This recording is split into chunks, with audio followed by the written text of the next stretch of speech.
December 3 ലോക വികലാംഗ ദിനം. ഒരു വികലാംഗ ദിനം കൂടി കടന്നു പോകുമ്പോൾ ഏറെ ആശങ്കകളാണ് ജില്ലയിലെ ആയിരക്കണക്കിനുള്ള വികലാംഗർക്ക് പങ്കുവയ്ക്കാനുള്ളത്.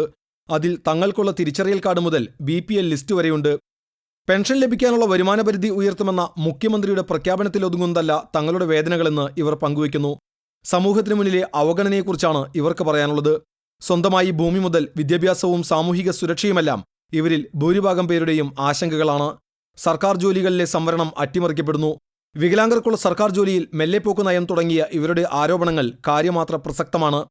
മദ്യഷാപ്പുകൾക്ക് മുന്നിൽ പ്രത്യേക ക്യൂ ഏർപ്പെടുത്തി വികലാംഗരെ അവഹേളിക്കുകയല്ല സർക്കാർ ചെയ്യേണ്ടതെന്ന് വികലാംഗക്ഷേമ സംഘടന സംസ്ഥാന പ്രസിഡന്റ് ത്രേസ്യ ഡയസ് പറയുന്നു. ബിവറേജുകളിൽ സ്പെഷ്യൽ ക്യൂ ഏർപ്പെടുത്തുന്ന അത്തരത്തിലുള്ള ഒരു പരിഷ്കാരമോ അല്ലെങ്കിൽ അത്തരത്തിലുള്ള ഒരു സൗകര്യങ്ങളല്ല ഒരു വികലാംഗൻ പ്രതീക്ഷിക്കുന്നത്. നിർധനരായി വളരെ കഷ്ടപ്പെട്ട് വളരെയധികം ആരോഗ്യത്തിൻ്റെ ഒരു പ്രശ്നത്തിൽ നിൽക്കുന്ന അല്ലെങ്കിൽ സാമ്പത്തിക ഭദ്രതയുടെ പ്രശ്നത്തിൽ നിൽക്കുന്ന ഒരു വ്യക്തിക്ക് കൊടുക്കേണ്ട ആനുകൂല്യങ്ങളാണ് ഗവൺമെൻറ്റിൽ നിന്ന് ഞങ്ങൾ വികലാംഗക്ഷേമ സംഘടനയുടെ പേരിൽ ആവശ്യപ്പെട്ടുകൊണ്ടിരിക്കുന്നത്.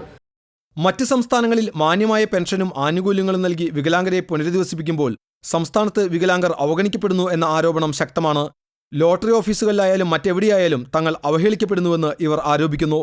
അർഹമായ ആനുകൂല്യങ്ങൾ നൽകാൻ മാറിവരുന്ന ഭരണാധികാരികൾ തയ്യാറാവണമെന്നാണ് കേരള വികലാംഗക്ഷേമ സംഘടന സംസ്ഥാന ജനറൽ സെക്രട്ടറി ഖാദർ നാട്ടിയയ്ക്ക് പറയാനുള്ളത്.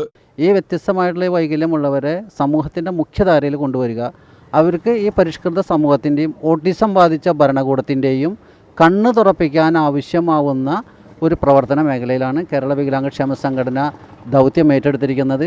TCV തൃശൂർ.